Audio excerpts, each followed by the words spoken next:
Je vais juste définir ce que c'est que la connaissance spirituelle et la nature de la connaissance spirituelle. Vous savez, la connaissance est plus profonde que les faits. Lorsque vous traitez avec la connaissance dans le règne de la réalité, cela est l'une des choses les plus sanctifiées que vous pouvez trouver dans l'esprit. En effet, la connaissance est l'une des choses les plus gardées comme réalité dans l'esprit, parce que les esprits comprennent la place de la connaissance et beaucoup de clairvoyances sont requises avant que vous ne soyez permis pour accéder à la connaissance. La connaissance dans l'esprit est tellement mystique que vous pouvez lire la parole, mais la connaissance en sera retirée. Parce que la connaissance, ce n'est pas l'information. L'information, c'est ce à quoi vous en venez lorsque vous interagissez avec des paroles coordonnées. Vous amenez une sorte d'illumination concernant le sujet que vous étudiez. Et vous voyez, la connaissance dans l'esprit est plus profonde que seulement d'avoir certaines formes d'illumination. Vous voyez, dans le règne naturel, si je vous dis que voici une chambre, je vous ai seulement donné une idée que c'est un endroit clos. Mais dans l'esprit, lorsqu'on vous dit que voici une chambre, tout ce qu'une chambre représente commence à vous arriver. Si vous étiez sous le soleil ou sous la pluie, et on dit une chambre, et on vous donne l'accès à cette connaissance de la chambre, vous serez immédiatement sous un toit. La chambre commencera à jouer ce qu'elle représente pour que l'information vous illumine sur cela. Alors, l'information peut vous illuminer, mais la connaissance dans l'esprit, c'est la réalité. Alors, c'est profond. C'est pour cela que vous pouvez dire à quelqu'un quelque chose, c'est une chose spirituelle, et cette personne pourrait jamais ne posséder cela. Cette personne pourrait même parler de cela, mais il n'aura jamais cela. Parce que la connaissance spirituelle est une réalité. Alors, il y a un protocole plus profond que l'écoute pour que vous appréhendez la connaissance. Vous pouvez avoir l'information par l'écoute, mais vous ne pouvez pas avoir la connaissance spirituelle par seulement l'écoute. Je peux vous enseigner sur la puissance. Vous saurez toutes choses sur la puissance, mais vous n'avez pas la puissance, parce que la puissance, c'est la connaissance. Alors, les informations peuvent vous être disponibles, mais la connaissance vous sera éloignée, parce que vous avez besoin de plus de choses que seulement l'écoute pour accéder à la connaissance. Alors, si Dieu nous dit que c'est le mois de la connaissance, cela veut dire plus que seulement venir connaître des choses. Au moment où la connaissance s'ouvre à nous, nous deviendrons des gardiens des réalités spirituelles. Alors, beaucoup de portails nous seront ouverts dans cette saison parce que Dieu a dit que c'est le mois de la connaissance. Parce que nous allons entrer dans les réalités. Mais juste pour le but ou l'objectif de l'enseignement, laissez-moi vous dire 4 cadres de la connaissance pour que vous compreniez ce dont je parle lorsque je parle de l'information. Vous savez, l'une des premières fois dans l'écriture, lorsque le mot connaissance a été utilisé, cela représente quelque chose plus que l'information. Et je viendrai à cela pendant que je commence à enseigner.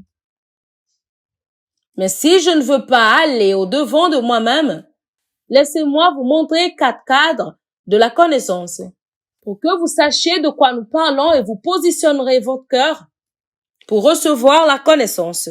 Beaucoup de personnes ont l'information, mais pas la connaissance.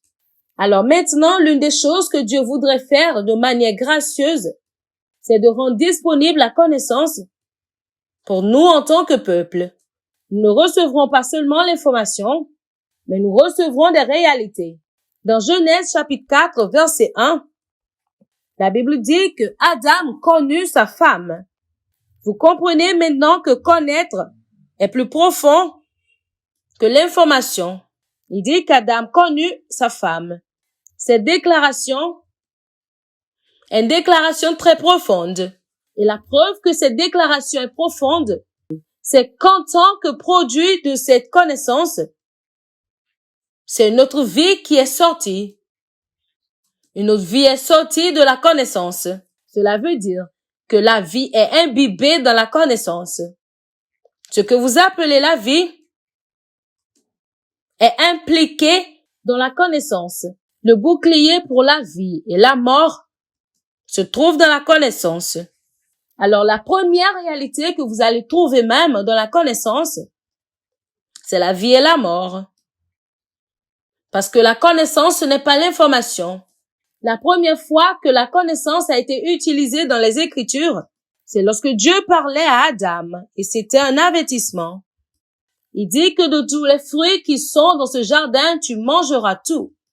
Mais du fruit de la connaissance du bien et du mal, tu n'en mangeras pas.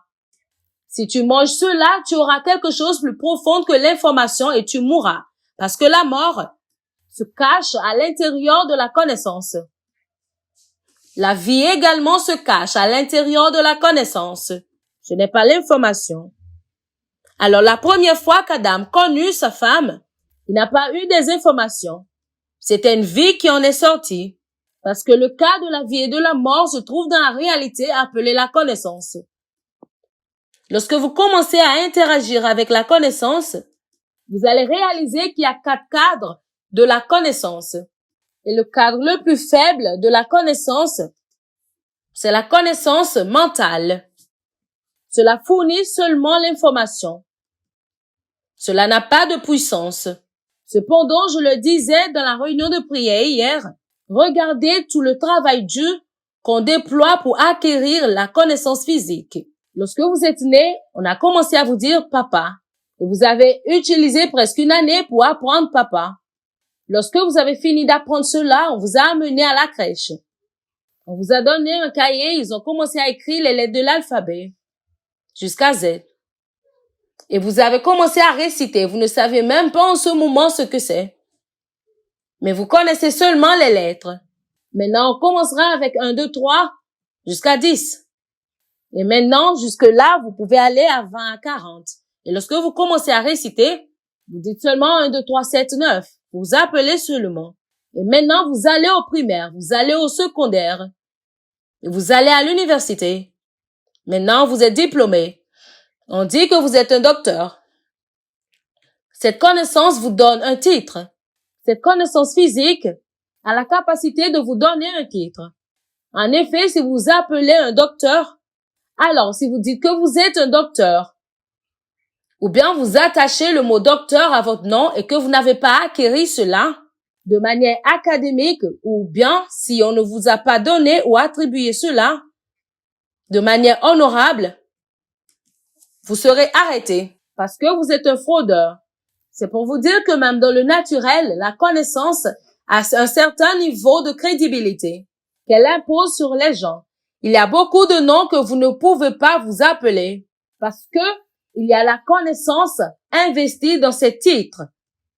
Cependant, c'est la forme, éditeur, prenez note. Cependant, c'est la forme la plus faible de la connaissance parce qu'il n'y a pas de manière par laquelle la connaissance physique produirait la vie. Et lorsque vous commencez à traiter avec la connaissance, il y a 4 cadres.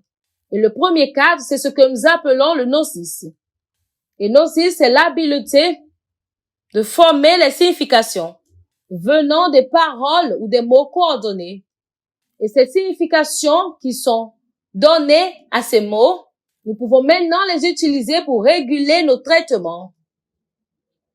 Alors, si vous et moi sommes d'accord que venir veut dire s'approcher, toutes les fois que nous utilisons viens, nous approchons. Alors, nous avons attribué une signification à ces mots, mis ensemble et coordonnés. Tout cela, c'est ce que nous appelons le gnosis. Et ce genre de connaissance aide à faciliter l'interaction humaine. Les interactions humaines ne seraient pas possibles sauf si le gnosis est en place. Alors la raison pour laquelle je peux vous comprendre, la raison pour laquelle nous pouvons communiquer les émotions, la raison pour laquelle nous pouvons collaborer ensemble pour accomplir quelque chose, c'est parce qu'il y a une forme de brique mentale qui a été créée dans lesquels sont imbibés certains genres de compréhension qui sont plantés pour nous aider à interagir, pour faire sortir des choses merveilleuses, pour faire sortir des choses merveilleuses.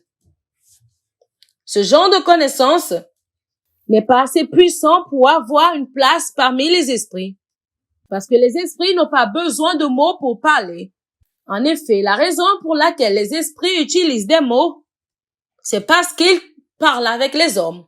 Si les mortels sont hors du contexte, les esprits cesseront de parler. Parce que dans le règne, il y a de plus profondes sphères de communication. Dans le règne de l'esprit, ils peuvent trafiquer des réalités à travers les pensées. Alors, si je vous regarde, je lis votre cœur. Et vous lisez le mien. Alors, nous communiquons par la correspondance des cœurs. C'est pour cela que si votre cœur n'est pas pur, vous ne pouvez pas faire des affaires parmi les esprits. Parce que lorsque vous parlez et vos paroles contredisent votre cœur, l'esprit sera en train de trafiquer ce qu'il y a dans votre cœur. Alors, il sera difficile à cet esprit d'interagir avec vous. C'est pour cela qu'on demande qu'il montera à la montagne de l'Éternel. Il doit avoir une pureté ici pour que vous collaborez avec les esprits. Alors, le premier cadre de connaissance, c'est le gnosis. Et quel prix payez-vous pour acquérir ce genre de connaissance? J'ai étudié pendant plusieurs années avant que j'ai eu l'opportunité qu'on me montre des réactions chimiques. Beaucoup d'années pour en venir là. Cependant, cela n'avait pas une implication dans ma destinée éternelle. Mais même en cela, ça m'a pris des années. Et en ce moment, lorsque tu portes un blouson blanc, tu marches comme une personne sage. Pendant que tout ce travail de sage coordonné n'a pas d'impact dans l'éternité. Mais ça, c'est un niveau de connaissance. Alors, c'est ce que beaucoup de personnes font. Ils utilisent le gnosis pour se disputer dans la réalité. Et certaines personnes disent que Dieu n'existe pas. Vraiment, lorsque les mortels les regardent, ils auront pitié d'eux pour deux raisons. La première raison, c'est parce que ils parlent depuis une réalité finie. Et ils parlent à une réalité infinie. La personne dont vous parlez, vous dites qu'elle n'existe pas, est déjà dans l'avenir. Et maintenant, vous vous approcherez l'avenir et vous découvrirez de nouvelles choses. Et cette personne sera constante, mais vous serez en train de changer. Parce que le jour où votre âme quitte votre corps, vous découvrirez que tout ce que vous connaissez dans votre cerveau ne peut pas traverser. C'est ça le fardeau du sage insensé. Il dit, je m'en fous de Dieu. Il a rassemblé ses sacs et il dit, maintenant mon âme se reposera. Maintenant, il lui a demandé, est-ce que tu connais la signification de l'âme? Puisque tu as dit que l'âme t'appartient. Maintenant, âme, viens. Maintenant, l'âme a quitté son corps. Cette âme l'a trahi. Et maintenant, l'âme est venue à une autre réalité. Et la réalité à laquelle cette âme est arrivée, la réalité dans la connaissance dans laquelle il travaillait, c'est seulement un puits. Un puits dans lequel le thèse voulait le tuer. Et il recherchait quelque chose. Et comment est-ce que, soudainement, un homme qui a plus qu'assez est devenu quelqu'un qui a soif dans une autre réalité? Cependant, les choses avec lesquelles il se disputait étaient toujours là où ces choses sont. Hier, vous étiez riche et vous avez dit que vous allez vous reposer. Aujourd'hui, vous êtes pauvre et vous cherchez un gobelet d'eau. Et ces choses qui ressemblaient comme si elles étaient hier et aujourd'hui sont séparées parce que ces choses sont des réalités équipées. Ceux qui ont vraiment la connaissance, alors la connaissance la plus faible, c'est la connaissance mentale. Maintenant, si vous vivez votre vie de là, Paul a dit que de tous les hommes, vous êtes misérables. 1 Corinthiens 15, verset 19. Il dit que si c'est de cette vie que vous avez espoir seulement, vous êtes le misérable de tous les hommes. Alors ceux qui opèrent au niveau des idoles, ce sont des hommes misérables. Alors si vous recherchez un homme qui est misérable, ce n'est pas un homme qui n'a pas d'argent. C'est un homme qui n'a pas la connaissance éternelle. Vous êtes de tous les hommes misérables. Mais au cas où vous voulez interagir avec un genre de connaissance qui ne changera pas, même lorsqu'après avoir quitté votre corps, alors bienvenue en classe. Parce que le deuxième niveau de connaissance est appelé Aïdor. Aïdor. Haïdor ne veut pas forcément dire une connaissance cumulée. Cela, c'est la conscience. Cela vous fait venir à la vie, aux réalités qui sont supérieures à votre esprit ou à votre pensée. Vous serez au courant de cela. Cela était toujours là, mais vous ne saviez rien à propos. Alors, dans le contexte de Haïdor, vous n'êtes pas vraiment très puissant, mais vous êtes juste au courant qu'il y a des règnes au-delà du naturel. Il y a des réalités au-delà de ce que vous pouvez voir et toucher. Maintenant, il y a beaucoup de chrétiens qui vivent au règne de Haïdor. Vous voyez, cette conscience ou ces sensibilités, votre cerveau ne peut pas apporter cela. Il n'y a pas de moyen par lequel votre cerveau peut vous amener à réaliser cela. Parce que ce sont des réalités dimensionnelles. Par exemple, par votre cerveau, vous ne pouvez pas être au courant qu'un ange vous est attaché pour vous supporter dans la destinée. Il n'y a pas de moyen. Il n'y a pas de laboratoire dans lequel vous pouvez entrer pour être au courant de cela. C'est par l'agence du Saint-Esprit que l'Haïdor est fourni.